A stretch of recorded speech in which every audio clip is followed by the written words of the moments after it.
Hello, ladies and gentlemen. Welcome to the debate of the week. And this debate of the week, I believe, is a good one. How would I build a wrestling promotion? I'm going to put that out there to give everyone the opportunity to voice their opinion on how they would build one themselves. Now, to build a wrestling promotion is obviously very difficult. You have to understand what you want to do. You have to come up with a name. You have to come up with finding wrestlers, what type of pretty much genre you want to fit in. If you're like the WWE, that's a huge mixed bag, as well as TNA. Knowing how to have a good creative team, in other words, writers. Knowing to have good talent, the ones you search for, and people who can find talent. And especially having a, as they call, a developmental territory, or at least be affiliated with a other promotion that is very small, but you could work with them to become like a training ground for your people. This is how I would do it. First, I would call my wrestling company or promotion GAW, which is Good Old Wrestling. Now, I would go for a genre that would be more of a mix of the 80s and the late 90s. In other words, I would take the best aspects of storytelling, which has been in the 80s, around the time of Hulk Hogan, around the time of Macho Man Randy Savage, around the time of the Hart Foundation, during the time when you remember when Owen Hart and Bret Hart, which was in the mid-90s, when they were having their feud, during the time when you had the British Bulldog and Bret Hart and that rivalry. Getting the best parts of the creative teams then, put them together. I would try and find people like that who are very good storytellers.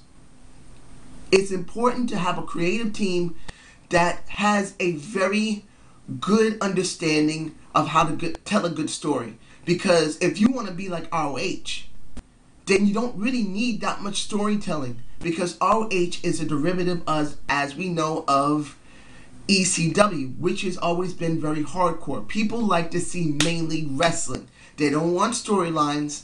They don't want drama. They don't want really mainly character development. They just want to see really great wrestling. And I agree with the British Fist on this. But I wouldn't base that on me, on what I would build. Of course, you leave your comments in below and say how you would build it. But for me, I want to have a mixed bag. I want to really make it so that I can bring in a different amount of people. So I would have good storytelling. That would be the main thing for me. So I would go to the indies, to different places around the country or the world, find some good creative or good writers, and bring them into my company. Next, I would need a team of talent. And I'm not talking about wrestlers. I'm talking about talent, people who can search for good talent. So the people I would ask to join my promotion, one would be Dusty Rhodes, if he was available. I would ask Dusty Rhodes. I would ask, who else would be a very good person to ask that was very good and creative? Jim Cornette. You can say whatever you want about Jim Cornette. He's not a great guy. He does have his moments, but he's very good and creative. Good seeing people for what they got. So he would see, hey, I know this guy looks like he could have a good stick. I could probably bring him in, and then the creative team could probably do something with him. The same thing for Dusty Rhodes, because when WCW, the first WCW, not the remake after Ted Turner took over, pretty much Dusty was very good and creative. So I would get those two people to go search out for talent, because they would understand what the writers would want, and they would have a good eye for good wrestlers. I would also bring in Dean Malenko. Not only would he be good to search out for good talent, he would also be good in doubling as a trainer. Now this is where I'm going to come as well. Training. Either I would look for a smaller promotion that needs some rub, with a promotion that is either going to look like it's going to be great or will eventually be okay. In other words, if GAW works out well, I would go to a smaller promotion and say, look, my company is doing very well. I want to make your company a developmental promotion where we would sponsor you. You still keep all the things you're doing right now that are good because that's what brought you to me. And then I would sponsor you. In other words, yearly or monthly, I would give you a certain budget to at least work on talent. My people will come and evaluate the talent to see whoever you've already got or whoever you just brought in, if they have the potential, males or females, doesn't matter. And then I would pay you to promote them as much as possible so they would make their craft, build their craft until they were ready to get into my promotion. And then I will compensate you for losing that talent by giving you maybe an extra $100,000 or $200,000 or $300,000 or $400,000, counting on how much you would lose over that year, your yearly salary for that person, where you would lose. And I would compensate for you. And I would go from there. That's just me. Anyone else could have it way different that knows the business. And as a just above amateur, I'm just saying this for myself. This is what I would do. But that's how I would do it. Now, what promotion out there would be good to be a developmental?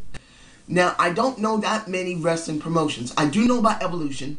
I seen a little bit of it, particularly because at the time when I saw it, maybe about 9 or a year ago, I remember that Finley was there. Now, I always liked Finley, and he would also be good for talent, also searching for talent. But Evolution would be one of them. I believe there was another one called FWW. I can't remember the name of it. That's another one out there that supposedly does have some good aspects. I haven't really done a very big research on different promotions out there, and I'm not saying I have the knowledge of it. But the point of the matter is, if I was in that type of business, those would be the ones or some others that I would go to. And I wouldn't, and this is the thing, I wouldn't just confine myself to a promotion that would be close to where where I could get the talent quickly. In other words, where my home base would be. It wouldn't matter to me as long as I can get the talent. If it's in Mexico, if I got a promotion there, like in AAA where Mr. Jeff Jarrett was going at one point last year where he won the AAA belt, or in Canada, it wouldn't matter to me. Hell, if there was somewhere in Puerto Rico or somewhere in basically maybe in Barbados or the Trinidad or anywhere else that isn't too far away for me to get that talent, if they're a good promotion, if I have the resources to actually work with that promotion, if it's locally, nationally, or abroad, I would do that. So that's what I would do. Now, how would I structure my show? I would have, counting on if I go live, if I'm taped, or if I have not gotten on television, that's where it would be based. If I'm traveling on the road first, before I could get any type of national exposure or local exposure on television, I would have a hour-and-a-half show or an hour show, counting on what venue I can get in and counting where in the states I would go. I would structure my show not really having much promo segments at first. I would just give a taste to the people what my promotion would be, seeing how the wrestlers would be, seeing how well they would work, but also making sure that I would make sure there's some type of storyline. Mixing storyline with good in-ring work is important. If you don't have that, it's not going to get everyone over. Of course, you got to have some background information for your wrestlers. And I would make sure that that would be in possibly selling DVDs. That would be previous venues where we would have backstages where people would see, and that's how I would do it. If I got so well over traveling around, going to different venues, and I was able to get into a promotion. I mean, not promotion, let's say a cable channel, like what happened with ROH. How would I structure my show on television? I would, oh wait a minute, I'm very sorry. ROH, and I remember this, also has an internet website where they did a lot of the work. I would also do that. But unlike ROH, I would not have that much advertisement. It's important to get advertisement in, but I would do it in sporadic stuff half the time. In other words, most of my my shows that would be on my website, that would be maybe every 2 or 3 of them, I would put some advertising in it. I know you would say, hey, wait a minute, you need to put advertising every show. No, I don't believe that. I believe if you really want to bring the people in, time to time you put in advertisement, not too much. Maybe about 3 times during the show, you would do maybe a minute of advertisement. Make sure the information was there. Also on the website, that is written there. That would be where my main stuff would be, not during the actual show. Advertisement could be maybe about a minute long, no different than regular television, and I would do it that way. Because you can overwhelm an ordinary fan. And you can piss off a smart mark, because who wants to see a huge amount of advertisement? I went to the ROH website and I looked over some of their videos, and honestly, that was before I stopped watching. They put way too much advertisement. They do. So I would do it that way. Now when it came to actually going on television, getting a cable channel, I would structure my show in a way that I would have different types of segments. Sometimes I would do a promo segment in the beginning of the show. That would be on the arena. I would have backstages. Usually it would be about a minute or 2 long. I would not overwhelm the people. I would make it as short and impactful as possible. As Paul Heyman once said in his ECW Rise and Fall, accentuate the positives, hide the negatives. That's what I do. If I have wrestlers who are great in the ring but can't talk, I would make sure they would have a mouthpiece. I would make definitely sure that they would be able to talk for them. If it was former wrestlers, if it was women, doesn't matter, men and women, if they were former wrestlers, or if they are wrestlers who are just way better talkers than they are wrestlers, I would make the wrestlers who are not that great in the ring mouthpieces for anyone who is good wrestlers. At least until I know that they can become good wrestlers and then they can transition away. That's also what I would do. What I would do is this, for the talent that would come in after developmental, or if they were found in another way, if they were from a relative of a former wrestler who was very great or who wasn't that great, I would see what they can do. If they're not great in the ring, but they're very good talking, I would mainly make them managers. Now, this is something you don't see anymore in the big boys like WWE and TNA. You don't see that many managers.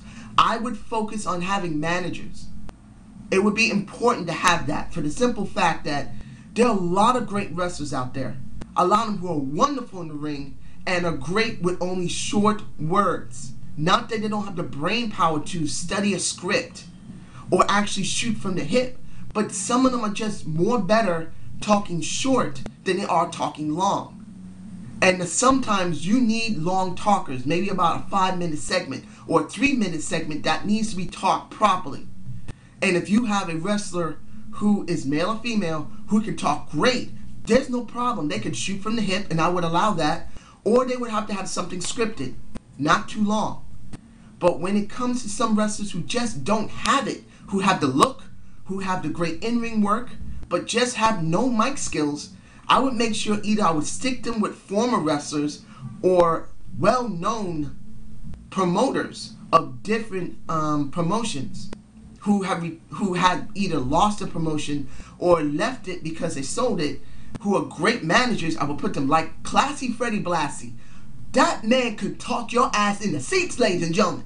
I remember seeing Classy when he was with Hulk Hogan. I was like about when I first saw Classy Freddie Blassie, I was maybe about 8 or 9 years old, around 1979, 1980. And I remember seeing him with the cane. And I remember hearing this man, I didn't fully understand what he was saying, but he just talked so good. I didn't mind watching.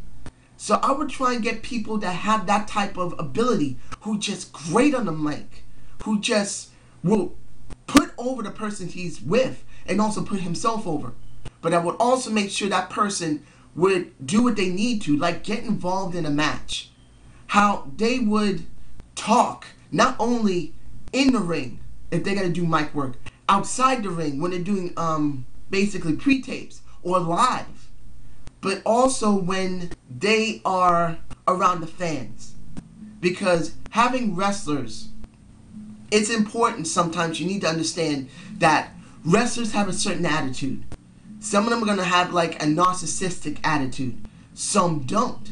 But it's important that you have good people, not just some people who just, who just want to do good work there, but outside the ring act like jackasses. I would make sure that my talent would understand clearly. I want you to present yourself well.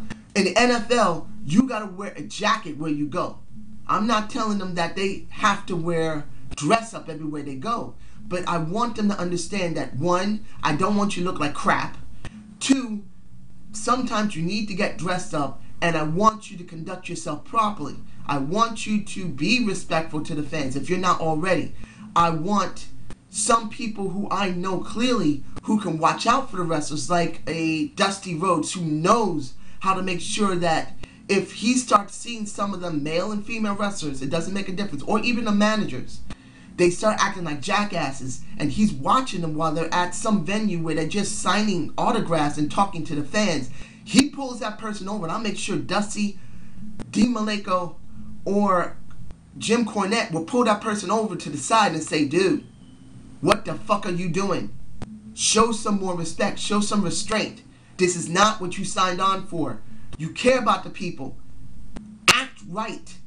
And if they don't act right, send them home. If they're not home, send them back to the hotel.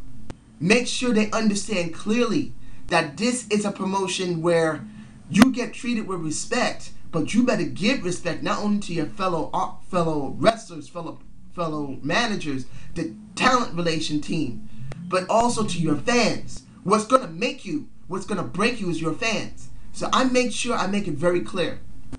Now, when it comes to drugs and when it comes to injury, this is very important. This also comes to the cycle that you would have for your promotion. WWE does a year cycle, and they do not take time off. TNA does that as well.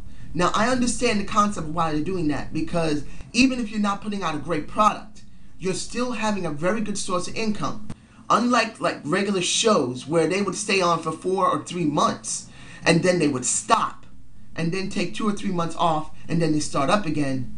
And a wrestling promotion is a little different, because if you cannot keep your talent together, if you can't keep your people who take care of the ring and all your equipment, and there are certain situations like when it comes to getting on cable or satellite, the problem is that you still got to pay the people that you're asking for time to.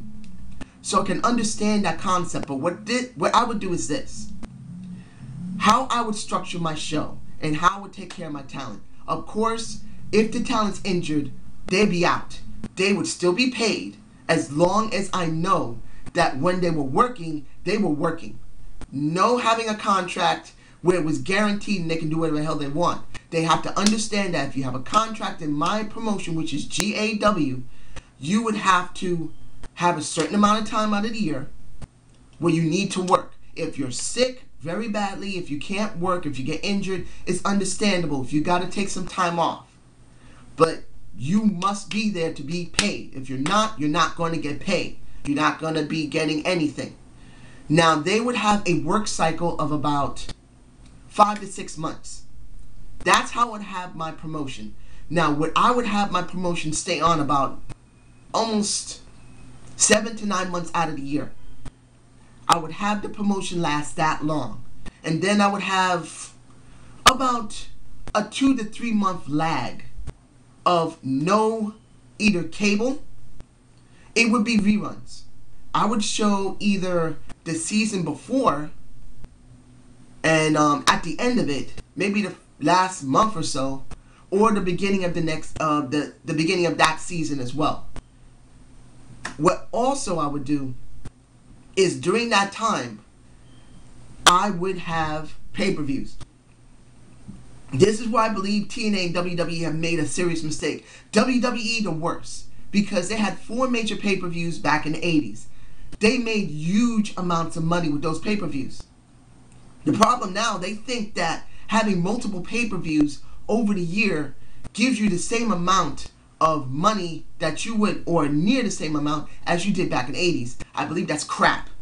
So what I would do is have maybe about 4 or 5 pay-per-views. I would do 4 for the simple fact this would give me time and our characters, in other words our wrestlers, time to not only to build up for their storylines, build their characters, but also give them time to go off. Because the schedule I would give for my wrestlers is this. They would be on for about 4 to 5 months. They would work. And then they would take time off. This would give them some time. Now, the reason I would do 4 to 5 months is that I would give them 1 month to start their feud or their working on their character, and the remaining 4 months would be for that pay-per-view. What I would do is work on numerous groups of feuds, and I would start at the last month of the pay-per-view other new feuds with other people, and then by the end of that pay-per-view, those people, unless there's something extra that needs to be done, if it's an extra month or 2, they would basically take off, and then the next group would take over.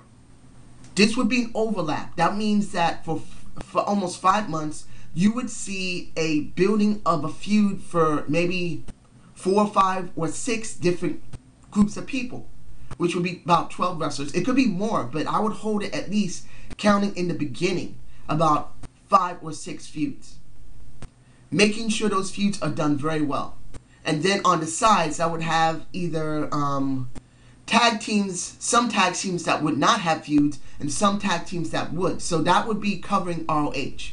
You don't always have to have feuds to really give something. You can put 2 great groups of wrestlers or 2 great wrestlers who just want to see who's better. And I would also do that on the side. So you would have at least 8 or 9 different things going on during a cycle of a show. And then by the end, near the next pay-per-view, those would begin to wind down to the pay-per-view. In other words, they would climax to the pay-per-view. And then a new group would start up at that same time. This would give them some time to really get everything they need done for my creative team, get everything done for the wrestlers. Particularly that they'll have more time to really invest in what they're doing. Because the way TNA and WWE is doing it, you have less than a month to build something. That's how the WWE structures their stuff. They do it within a couple of weeks. TNA is a little better because maybe they'll have something that's been culminating in months and months and months until they finally decide to do it in a big pay-per-view. But in this case, I would have 3 and 4 or 5 major pay-per-views, no filler pay-per-views.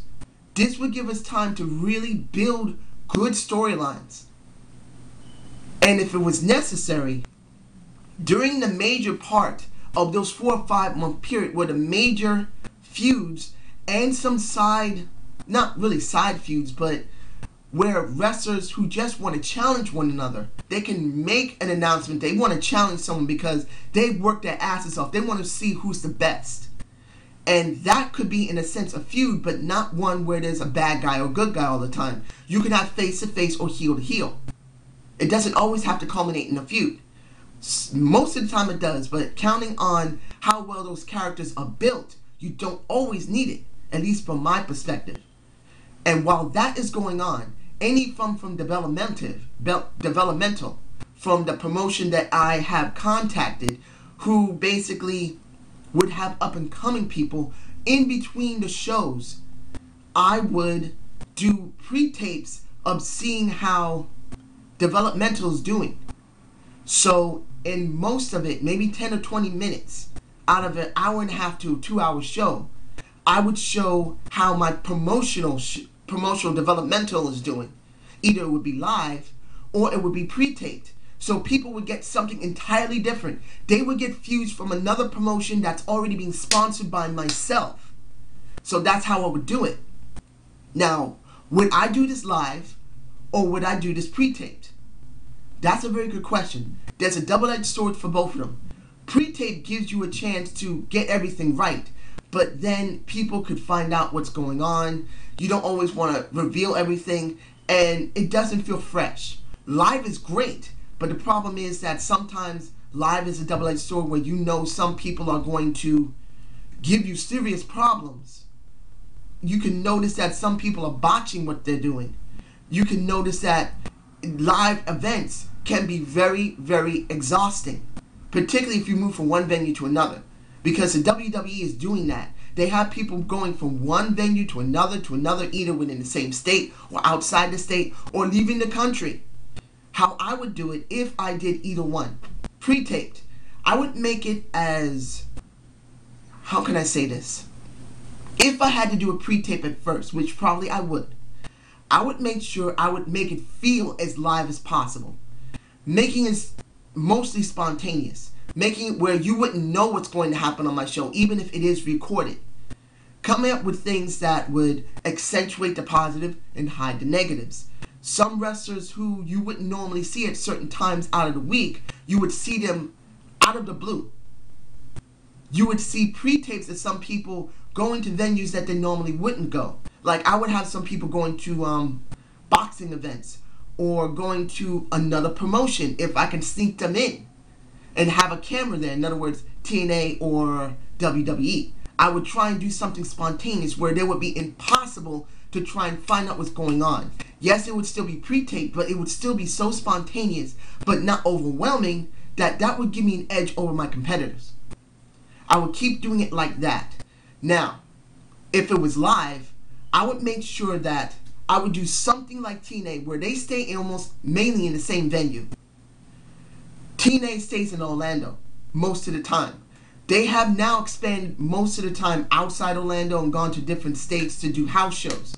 What I would do, roughly 2 months out of the 6-month cycle, or 5-month cycle, counting on how I would do it, I would have at least twice a month, I would have shows outside my venue. If I can, I'll keep it in the same venue and make definitely sure, or in the same area.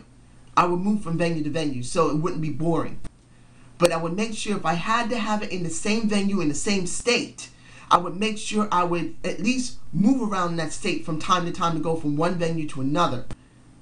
At least maybe out of the year, I would have maybe 3 movements. In other words, go to 3 different arenas or 3 different venues or 4, counting on how I would make an agreement with the people who owned it. And then out of the rest of the time, 2 weeks, the other 2 weeks, since it'll be a show if I get actual cable and satellite, I would have them go to a venue outside that state, go somewhere else. This would be the best of both worlds. 2 weeks out of the month, they would go to a different venue. They stay in a hotel, they do what they need to do, and then they would move on to the next venue, or they would go back home. I would try to break it up and change it around. It wouldn't be just 2 that would be outside, and then 2 would be inside. Sometimes I would have 1 that would be inside, 1 that would be at the venue I've been holding for almost a year. Then it would be 1 outside. I would constantly keep mixing it up so it wouldn't look the same. They wouldn't know. And this is how I would do it if it was live or pre-taped. If this is live, I would make sure that I would not overstress my talent. To make sure that the talent would still do what they need to do, but still not overburden them. I would make it very clear, you're going to get short talking segments, counting on how your storyline and your character is doing. If it has to be for you to use your mouthpiece, the mouthpiece who's going to basically know what they're going to do is going to talk. They're going to talk for you. They're going to make sure that you know what you're dealing with. And that's how it would go. Now, that is for the wrestlers and their time frame. In other words, they will work about 5 months, maybe 6.